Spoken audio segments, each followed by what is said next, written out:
I've never seen change that happens like that. Big change is always the product of small changes. And when you learn that incremental forward movement, you learn how to set goals. Okay, Welcome back to the You Need a Counselor podcast. This is a show presented by Heart and Solutions Counseling Agency.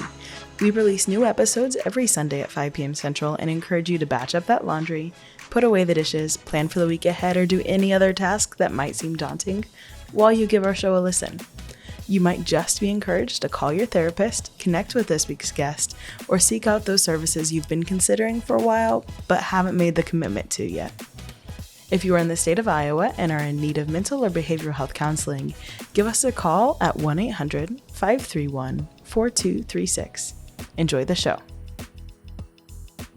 Hello, and welcome back to the You Need a Counselor podcast. My name is Dr. Julie Johnson. I'm the president and founder here at Heart and Solutions, Mental Health Counseling and Behavioral Health Counseling here in Iowa. And I'm Chrissa Hunt. I am our Vice President in charge of the Behavioral Health Department.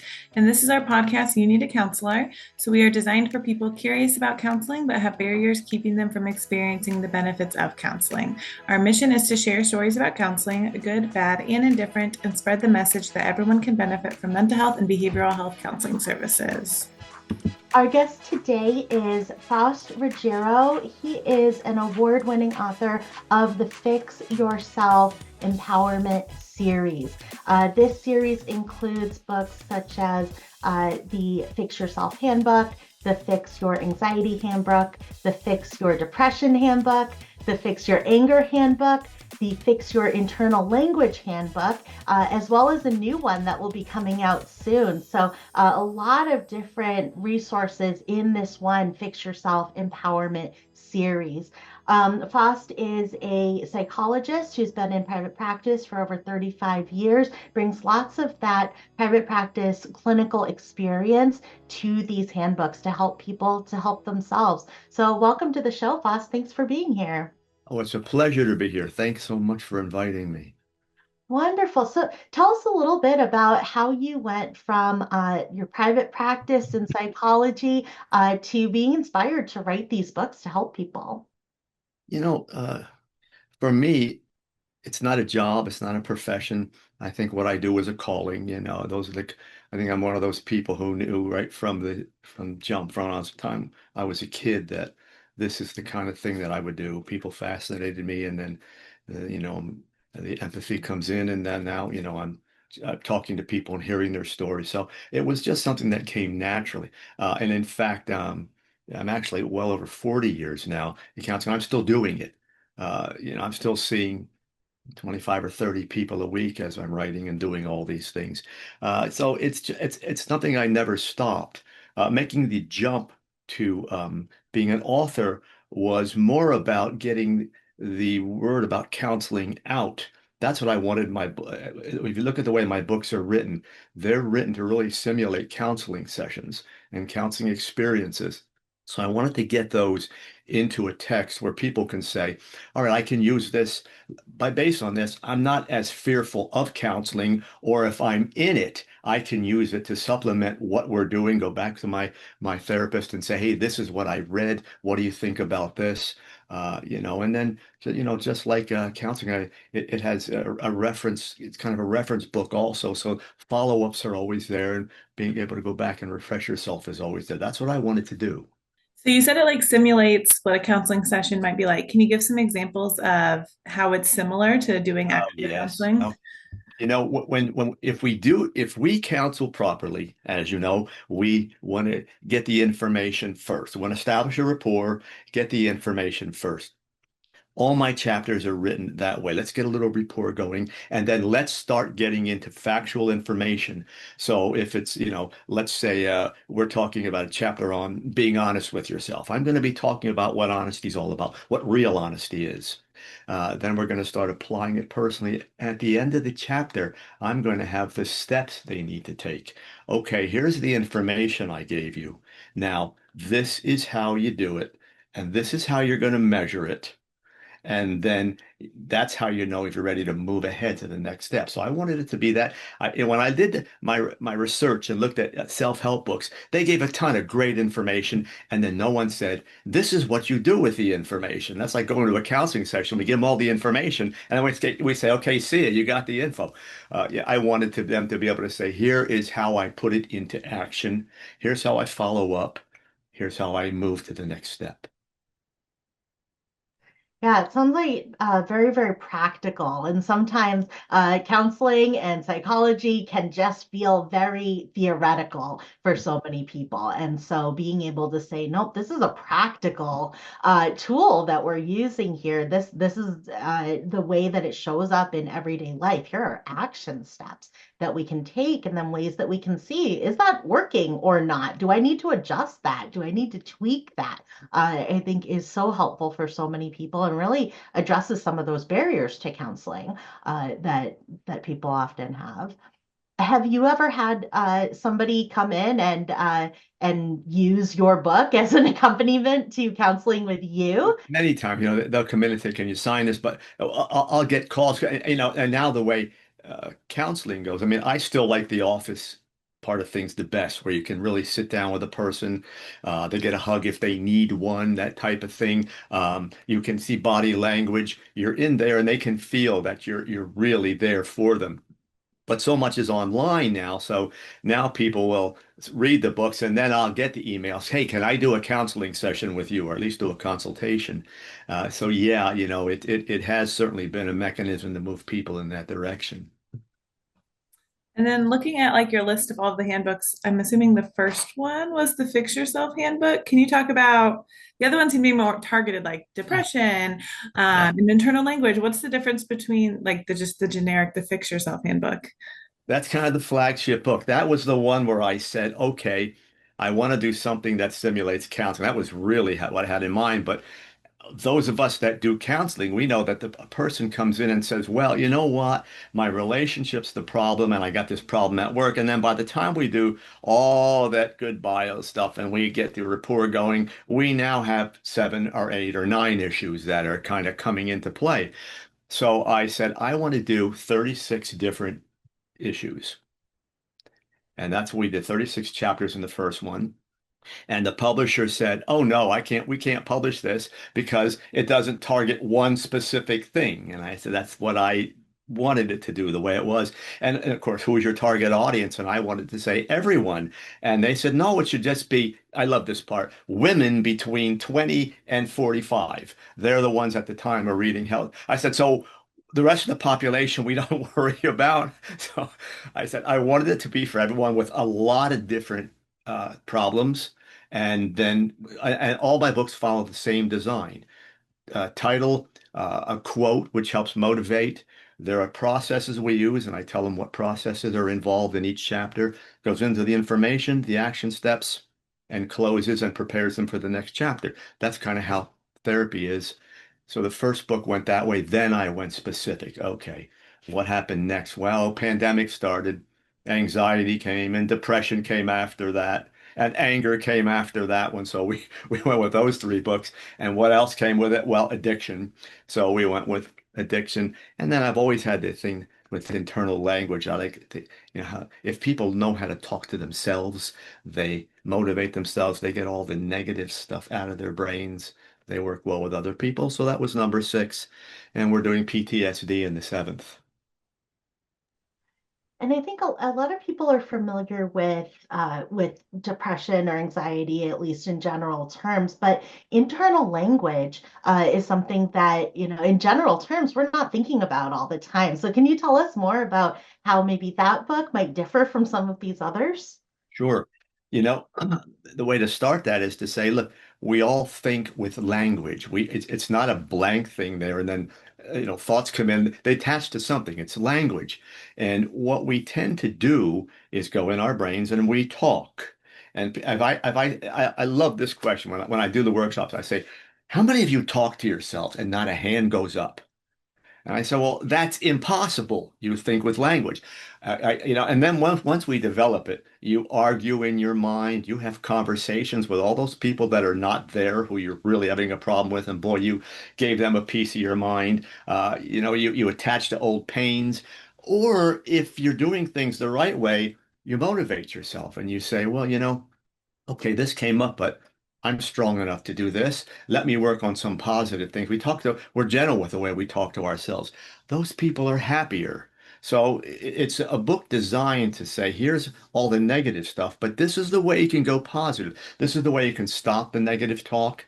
This is the way you can develop it into something that's more positive and empower yourself. Can you give some examples of like turning a negative way that someone might say something too positive? Like, how can they Sure. reframe that thinking? Yeah, Crystal, I think the question I look at there is, okay, gee, how do I stop what I'm doing and make it positive? And it's such a simple format.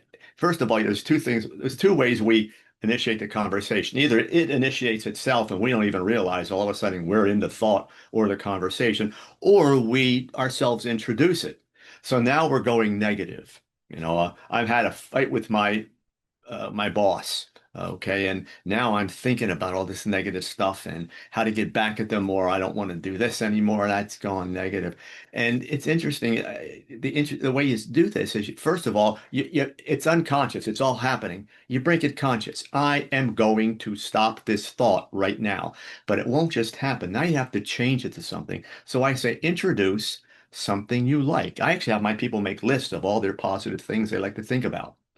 I say, now go get one of those and develop that thought in your head.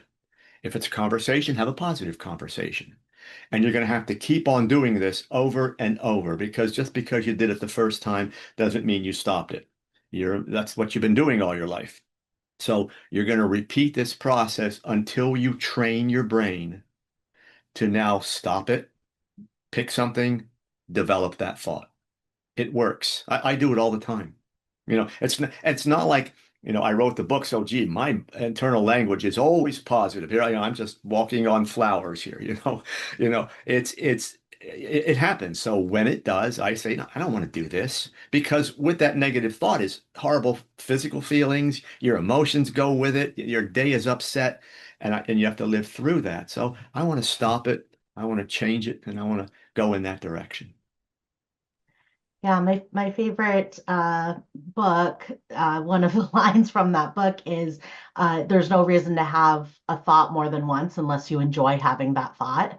And I just live by that because it can feel like thoughts are so automatic. We call them automatic negative thoughts, and that's because they feel so automatic until we retrain that. And so because they feel automatic, they can feel true because we don't have to consciously make those thoughts. And so it can feel like, well, of course, that's how I think about that. Or, of course, that's the thought that comes into my head. And so being able to relabel that as something external, like, no, that's the first thought that came to my head, but I do get a choice on that thought.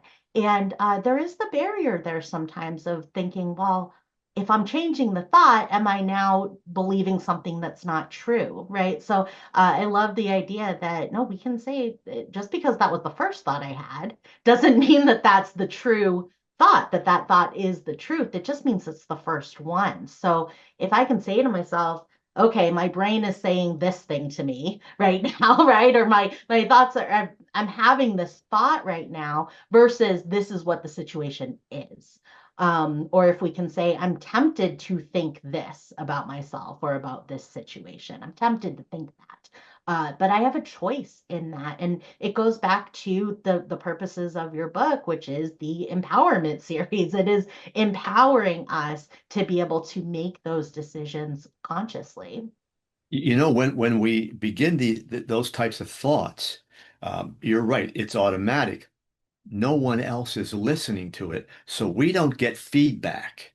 So what you just said, the way I interpret that is we need to be our own feedback vehicle. That's what we really need to do. We need to say, do I want to think about this? Wait a minute. Are those really the facts? or am I getting emotional? I emote over what's real, or I emote over what is getting me angry. So what I'm doing now is saying, okay, I don't have to think this. But I need to question myself, which is what another thing that I do all the time. Okay, is that really the way it went? Did your conversation in your head kind of bring it down a whole new avenue? Because that happens. So questioning is another way to take this process and halt it and say, okay, I'm now the talker and I'm the listener who says, wait a minute, devil's advocate here. Is that really the way it is? And then going back to like the boundaries of counseling or like issues people might have with it. I know you said your books are kind of like counseling sessions. So if people are scared to go into counseling and so they start with these books, do you think it's okay for people just to do the books, or do you recommend people who do these books like have those conversations with people too about like calling out their thoughts and things like that? Unless you have gone to counseling and have successfully completed, throughout my books, I say call, when I go those action steps, it's probably in there 10 or 15 times. Call a counselor. This is good stuff, but it's a book. And you didn't have anyone do what we just said. No one questioned you. No one said, oh, okay, you read this, you interpret it that way. Is that the right way for you? A counselor, by all means. And we made it easy to get into counseling today. And what my advice always to people is always, don't say I'm going to counseling. Say I'm going to make one appointment. I'm going to do that one thing. To go say I go to counseling is a big step. It seems universal. My God, it's overpowering. Well, and you start thinking about. I have to tell them all this, and oh, that one's embarrassing. I'm not going to say anything like that. What if I don't like the person? On and on. I say, make a consultation appointment. Go talk to the person, see if you like them, see if you feel comfortable there. Tell them what you need. If it goes off a little bit, stop them and tell them, I need this instead of that, and see where it goes. Absolutely. And breaking down something that feels so overwhelming like that into those steps, right? And saying, okay, every day this week, I'm going to take one step towards setting up an appointment. So today, all I'm going to do is Google counselors in my city. And that's it. That's all I'm going to do. I'm going to take a picture of what it came up with, and that's it. Done for the day. And tomorrow, I'm going to call one of them. And the next day, I'm going to call another one. Or hey, that's all I'm doing for this week. And next week, I'm going to look at that list that I found and I'm going to call one of them. Whatever moves the thing forward towards what we're looking for. And it can be as slow as that, as long as there's motion. You've just touched on one of my processes and even a chapter I've written called incremental forward movement. I keep telling people there is nothing there. I've never seen change that happens like that. Big change is always the product of small changes. And when you learn that incremental forward movement, you learn how to set goals. Okay, my goal is to maybe go into that counseling session, but you're right. Let me go online and see what it's like. Let me talk to other people about it. Maybe I need to get some support people to help me do this. Maybe I need to go to my doctor who I trust first. Let me take all these little steps to finally get there. And when I get there, I didn't just jump into, a hot mess. I made it comfortable on myself. But the other part of that is put a time limit on what you're going to do. Say maybe in the next 2 weeks, I want to get this appointment made, but let me do these things first so I can kind of catch my breath between. Yeah, definitely. And I know you mentioned you have a new book coming out in April about PTSD. Can you give us some insight into what to expect from that book? Sure. I actually was going in a different direction when I was going to write the new book, but we're starting a documentary. I'm involved in a documentary process about PTSD. And the first one, where the first segment is going to be based on the Las Vegas shootings and someone who carried people out for like 8 hours and then went into PTSD after it. So it was called Aftermath. So when we started doing this, I said, well, let me change up and write a book on do the PTS book now. So it's really about go learning what trauma is about, and it's trauma. Everyone thinks trauma is, well, that big thing that happened. We all get traumatized. We all get, face to face with something and it scares us. And if we're fortunate, we can flip the switch, so to speak, and come through that, and we're okay. But for some people, that doesn't happen. And then it develops into that whole internal victimization thing, and PTS starts. And I want to bring people through that process, those people that aren't able to settle the initial trauma, and it moves into something long lasting, and the flashbacks start, and the nightmares start, and personality changes, and family and social issues. So I wanted to do something for those people. So that's the way this book, again, follows all the same design the rest of them do, but it's designed to deal with that particular population. What are some of I know you talked about those kind of action steps. Can you give us some examples, maybe from each of your different books, if somebody's thinking about the anxiety handbook or the depression handbook or the anger handbook? What are some of those practical action steps that we Well, might see in it those? depends on the chapter. If we go back to the first book, there is a chapter on anger. So I might be talking about action steps for stuffers, for example. I would say, don't hold it in because we know you're going to explode. I might be talking about not including the substances in there because a lot of people that get angry also medicate. I might talk about learning how to express your feelings rather than, because as we know, what's the greatest motivator for anger is fear. So we want to talk about what you're afraid of. We want to see how many things are on your plate. Was there some trauma? Let's get that out. And talk about those things. I might tell them at the end of every day, if you have someone close to you, talk about how your day went. Talk about what concerned you. Let's get those feelings out. I will always tell them to go to a counselor. The other thing I do is an action step might be if you're angry, make an appointment with your primary care physician because anger might be that you're that type of person, you're holding things in, or your body may be accelerating, your thyroid may be off, other hormonal issues may be in the picture.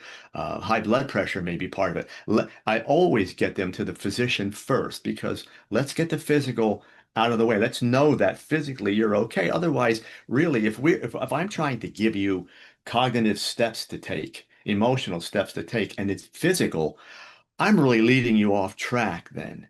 Not on purpose, but I haven't done my job to say, go in there and get that step done first. So it's all those kinds of things. Depending on the chapter and what we've talked about in the chapter, the action steps are always specific to the chapter, which is what we would do in counseling.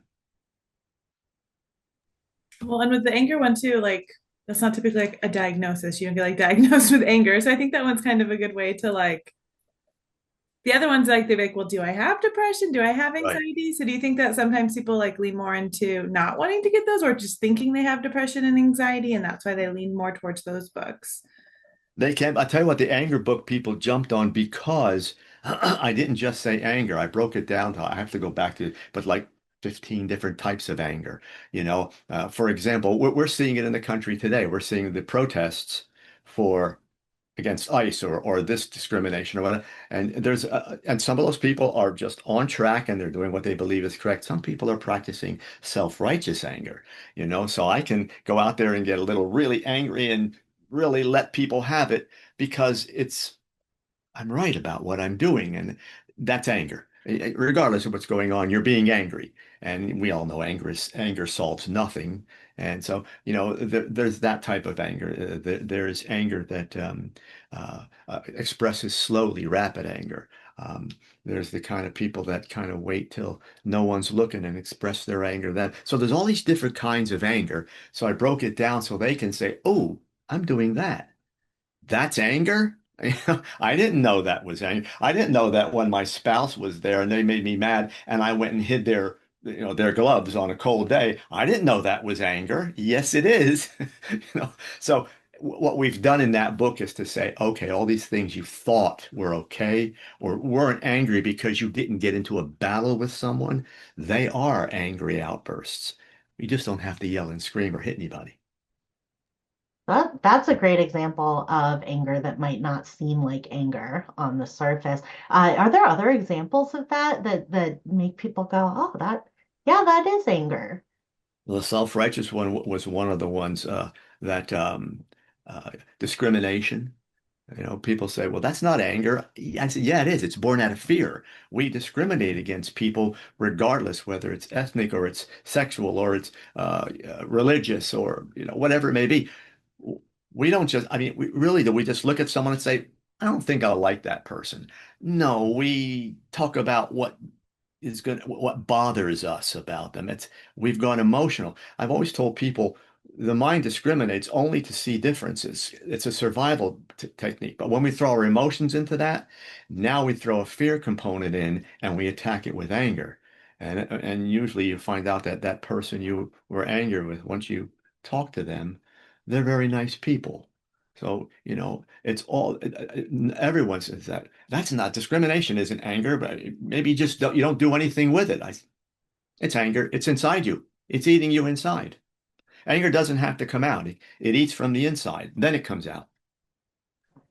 What a great example. I think that anger tends to seem like an external expression a lot of times, and so when we think about anger, we think about a person yelling and screaming, and so I love that your anger book really gets to no, it's not always about the harm that we're doing to other people, that our anger is affecting other people, but the way that our anger may be affecting us.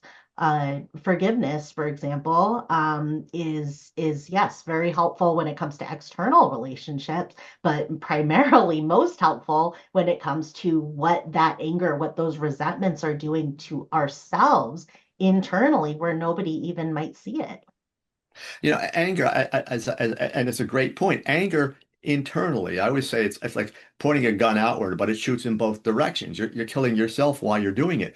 But when you're angry, I don't care whether you get the other person or not. You got yourself. You're living through anger. Those are moments of your life you're never going to get back that were horrible. And why would you want to do that? Plus, the toll it takes on every part of your body. I mean, skeletal, muscles, heart. I mean, you name it. It hits every part, and blood pressure, all those sorts of things. You know, why would you want to live through that when you can just take a step back, talk to someone, I mean, about your anger. Talk to the person you think you're angry with. Take steps to learn how to not be an angry person. That's all. And it's not as difficult as it sounds. Yeah, absolutely. I love that. It's whether we act on it or not, we've experienced it. It's That's done correct. damage to us. And you talked about the different kinds of anger, and sometimes that self-righteous anger, right? That like, no, but I almost feel a responsibility to be angry, right, in this situation. Even that kind of idea focuses on the external presentation of the anger and doesn't focus as much. And what you're talking about is even that anger that feels with the external presentation might feel righteous and might feel like being assertive. If it's coming from an angry place internally, even that assertive presentation does the harm to us, even if it doesn't do harm to somebody else. So I really love that distinction between the internal and the external. You know, you can take that and what you're doing to yourself, you know, really is an expression of the way you yourself feel. If you're coming outward with anger, let's say you and I are talking to someone and they're just difficult people, and you might look at that and say, well, you know what? I'm going to let them go. That's their opinion. They have a right to it. And maybe I'm fuming and and I'm saying let and so, but I pointed my finger there, but how come you didn't react? And I did. That's such an important question. Why didn't I take the time to take a step back? Why didn't I say, well, they have an opinion, and either I'm just going to walk away and let them have their opinion, or I'm going to ask them some questions and maybe I'll get more information about their opinion. But why instead did I decide to get angry and either blow up or walk away angry? Why did I do that? I have to be able to answer that question for me, and it is not about them. It's about me. Are there parts of the book that like kind of help to explore like why is the reason they're getting angry, or is that more like having that conversation with people and like taking that to counseling. Absolutely, it's there. I always tell people that you need to go back into your own life timeline, if you will, and say, okay, what's happened to me? How did I get to be this person who reacts that way? How were things growing up in the family? Was I traumatized? Was I in situations that were fearful I didn't resolve? What's my own self-image? Am I a positive person? Do I feel like I can go out and accomplish? Or, as Murphy's Law applying to me if I have a target on my back. And I hear people talk that way many, many times. Well, here it goes. It's going to happen. And I say, well, how do you know that? You know? So, by all means, it's important to be able to say, inside me, there's this person in there, and I wear a mask on the outside, but there's this other person in there that I don't let out, and I got to know why that person is reacting to anger. Because what I want to do is back to empowerment. I want to give myself the options. I want to say, if I have absolutely no option, I may need to be a little more vocal about it. But I want internal options that say, I can do this. Oh, maybe I can respond this way. I don't have to do this if I don't want to. Maybe I can think about it and be helpful in this fashion. I want those options. I don't want to go right to anger because the anger triggered something that's inside me already. I want to fix that. Well, and you talked about anger stuffing, and sometimes there is a false dichotomy that says I either have to be angry and show my anger, or if I don't show my anger, then that means that I'm not actually angry. There's kind of that false, and so we say, oh, well, that person experienced the same thing as me, and they didn't show their anger in a way that I saw them. And so therefore, well, they must not be angry about it. And I am, right? Because we don't see it on the outside. And it is that false dichotomy because we have choices not only about how we respond to that anger, but we also have choices about how we feel that anger and how we process that anger. And if we experience that situation as a trigger for anger or as a trigger for something else.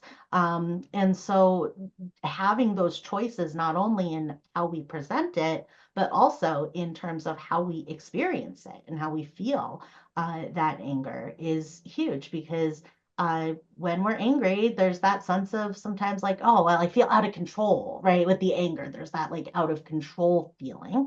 And that's not a pleasant feeling for anybody, even though, like, we might be in the moment, we feel a little bit of that. It's not a pleasant feeling to feel out of control. So identifying those options and knowing that, nope, I have these options. And if that's the one that I choose, then that's the one that I choose. But at least I'm choosing it on purpose. I'm the one making that call. I think is so important.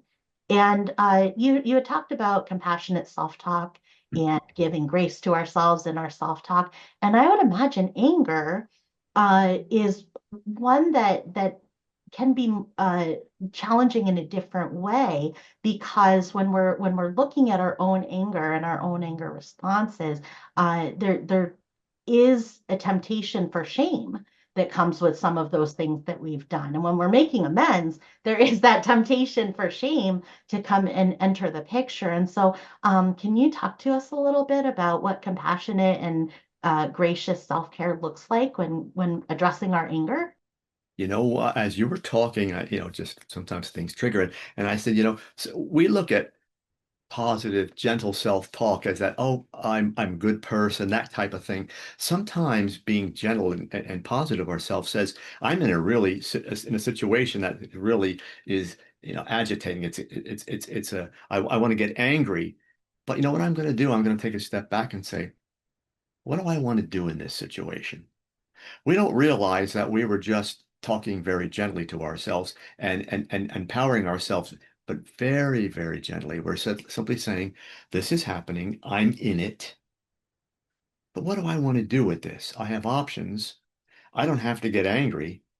I can pick some other things to do, and I can walk away peacefully, or I can simply say, well, that's your opinion. I may not agree with it, but I certainly respect your right to have it. And I walk away. I feel good about myself now. because I didn't get angry. Sometimes um, uh, not getting angry is the way we are treating ourselves gently. Sometimes it's just that that's where we are at that point. We don't have an option to say, well, I'm a great person and I really feel good about myself while someone is coming at us with negative or angry verbalizations. So sometimes it's just being able to, in that moment, say, this is what can apply here. I'm going to be good to myself. I'm not getting angry. I'm going to walk away. Well, and you mentioned in most of your books, including the anger one, like health and physical health symptoms being symptoms of anger and these mental health diagnoses that people don't necessarily always think about, and their next action step being like to call your doctor as well. Can you give some examples of symptoms people might not think about that like your mental health is affecting your physical health as well? Sure. Um, when you talk about anger, with anything actually, look at it this way. The brain and the body are connected. So anything you're thinking or thinking is going to be felt in some way in your body. Your brain controls everything, every system in your body, but your body, if it's healthy, provides your brain with what it needs to make to assimilate everything that comes into it to make choices that are good for you. So people will say, okay, I've got a backache and it's killing me, and I must have tweaked it. And I say, where is it? And then, oh, it's up and behind the shoulders. I say, that's a stress thing going on. Let's deal with that.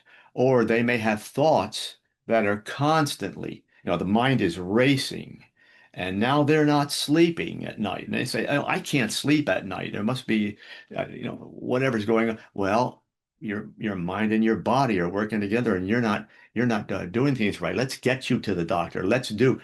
Find out if you're doing things that are working against sleep at the end of the day. Do you need a sleep study? Do you need something to help you calm down? Is your sleep regime? I just did an interview this morning and they asked me that question. What do people do when they go to sleep? Because we need REM sleep. If we don't get it, every system in the body is in trouble. And people, I ask people how much sleep they get. I'm sorry, how much they need. And they say, oh, about 5 hours is great for me. I said, that's impossible. You can't go on 5 hours. Well, I do every day. I said, yeah, and you're going to find that things are going to happen.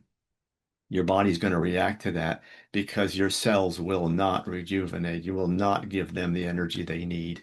And on a cellular level, you're depriving your body. So, those are the things we look at. So something like sleep deprivation, which they're not even identifying. They're thinking, oh yeah, hey, I don't need that much. Yes, you do. I mean, you're part of the human species. 7 hours minimum. You're going to have nights where it goes 4 and 5, and you have nights where you sleep in and you get 9. But average 7, at least 8 if you can. That's when your cells get what they get. How do you know you're getting it? Because you dream. Yeah, in 2019, I had a sleep study done for the first time, and I sleep with a CPAP, and oh my goodness, it was life changing, absolutely life changing.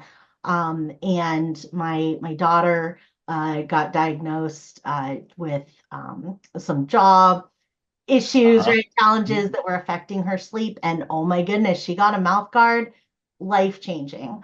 And it knowing these things about ourselves, as I saw that difference in myself and in my daughter that sleep makes, now when I know that, oh, I have not had a good night's sleep last night, and then the following afternoon, things start to feel really hopeless, right? And when I start to feel that hopeless, I can't do anything right feeling, one of the main questions that I ask myself, and that my husband also will ask me, is, did you sleep last night? Because generally the answer is no. And so knowing that about myself, then I'm able to say, okay, I'm tempted to have this feeling that everything in my life is wrecked and everything's hopeless, right? I have this temptation to feel that and to think that. But I know that that's a temptation thought, and I need to check in on that thought tomorrow after I've slept. And I need to see if that thought still feels true.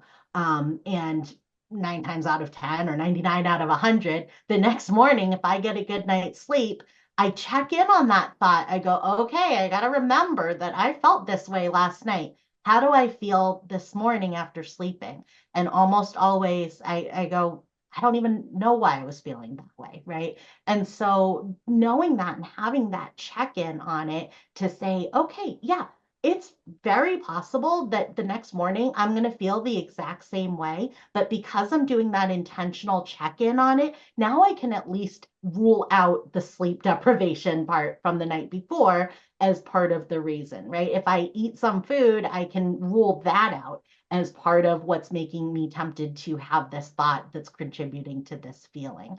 And so knowing those things about ourselves is just so helpful with those check ins because then if I go, okay, I slept well and I ate a good lunch and I still feel this way, now I can start, I've ruled those things out and I can start moving into, okay, what else? So these are such important things that you're talking about. Interesting thing, and again, those action steps I do, people will come in and they go through those sleep things and they get to the end of the day and I was more reactive and I wasn't thinking right. And I say, that's the retroactive part. Now you got to the end of the day and you went backward and said, what did I do? Start your day and say, how did I sleep last night? Can I say how many hours I got? Do that in the morning because what that does is put you in a position to then distribute your energy a little more efficiently the rest of the day and not get angry. Because if you get tired and you get angry, now when you get angry, you use up even more energy. So if I always start my day as I get out of bed and I'll say, okay, how did I sleep? I know I went to bed that time. I got up this time. How, and I'm one of those people that I have a regime before I go to bed because I'm the guy that wakes up 5 times a night, but if I go right back to sleep, that's great. But there are times when I say, I think I've been up for about half hour, 45 minutes.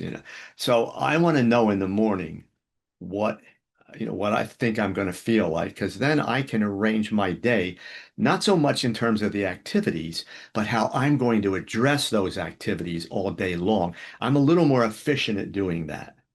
Now, what that does is take my sleep and bring it into a cognitive part of my brain where now I'm assessing it in the beginning and I'm planning it. That makes me a person who now says, I'm now I'm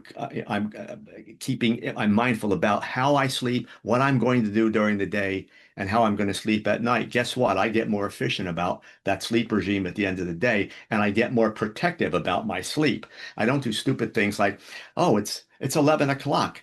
I'm on my phone. And I'm in this chat, and boy, they're just making me angry. Or I'm watching the news, and this riot's going on. Or I'm watching this detective show, and they're beating each other up, and my intensity level went up. Maybe I'm going to say that last hour, I'm going to calm myself down and go easy so I can ease myself into sleep. I start getting cognizant about what I'm doing. I start it in the morning, though. Absolutely. Yeah. And if you have a CPAP, the app will tell you how much good sleep you got and how many times you woke up and all of that stuff. But if you don't, a smartwatch, a wearable watch will tell you that data in the morning. And it is that proactive approach is so helpful because you can know and you can be aware of those thoughts that might start to creep in and no, those are temptations. I'm ready for those, right? Or, oh, I only have this many spoons today because I know I didn't sleep well last night. So I don't have the energy for whatever extra thing somebody might ask me to do that day. So I love that example too. So if you could give one suggestion to somebody on the fence about starting counseling, I know you've given several so far, but what suggestion might you give that person? We mentioned it before. Go incremental in it. You're not going to say, "Oh, I think I need a counselor. Let me look it up in the book or online, and I'm going to pick that guy and go." Be a little bit more methodical about it. Set up a time where you want to call it. Let's say 2 weeks later, I'm going to call, or unless it's a crisis. If it's a crisis, call a hotline. You can get them all on the internet. But if not, then set up a plan to do that. If you're comfortable going through your primary care physician, do that. If you Know other people that have been into counseling. Ask them about their experiences and who they went to. If you don't know what to do, you don't have a primary care physician, no one who went there. I always tell people, look online to Psychology Today. They have all the therapists in your area and who do specific things. Hey, I'm working with anxiety. They're there. You'll find some people there. Consider making that first appointment, and that's all you're going to do. It's like saying, I'm going to go in and look at that new car. Well, gee, I didn't like the color. I didn't like that, so I'm not going to buy that. You're going to do the same thing with your counselor. You're going to walk in and say, how did I bond with that person? Did they listen to me? Did I feel as though I could work with them and that I'm going to make some progress in this? That's all you're doing. You're setting up that first appointment. That's all. And another thing I ask people is, if you have support network, take them with you to your first meeting. All of us welcome that sort of thing. Oh, you're going to come in? Yeah. My wife doesn't, is really scared about this. Can I come in? Yeah, come in. It might be for 10 minutes. It might be for the session, but all we want to do is get you to come on in, sit down, and we're not, and also know that in the first session, we're not fixing anything. First session, we're going to get to know each other. We call it establishing the rapport so that you and I say, hey, yeah, I like you. I like you. I think we can work together. Okay, I feel pretty good about this. I want to come back. That's all you're looking for. Yeah, absolutely. That makes it sound less scary too. Perfect. Well, if you are listening to this episode and you want to learn more about the Fix Yourself Empowerment series, you can look up Faust's website at www.faustruggiero.com, and we will link that in our show notes because it is hard to spell. I am Faust Ruggiero, and I need a counselor. And I'm Chrissa Hunt. And I'm Julie Johnson, and we need a counselor. And so do you. Bye. Thank you for listening to the You Need a Counselor podcast. We are so grateful that you're here. You can also find and connect with You Need a Counselor on Facebook and Instagram. If you've enjoyed today's show, please take a moment to like, review, or leave a comment, as all of these things help others to find and benefit from the podcast as well. If you're in the state of Iowa and interested in mental health counseling or behavioral health intervention services, give us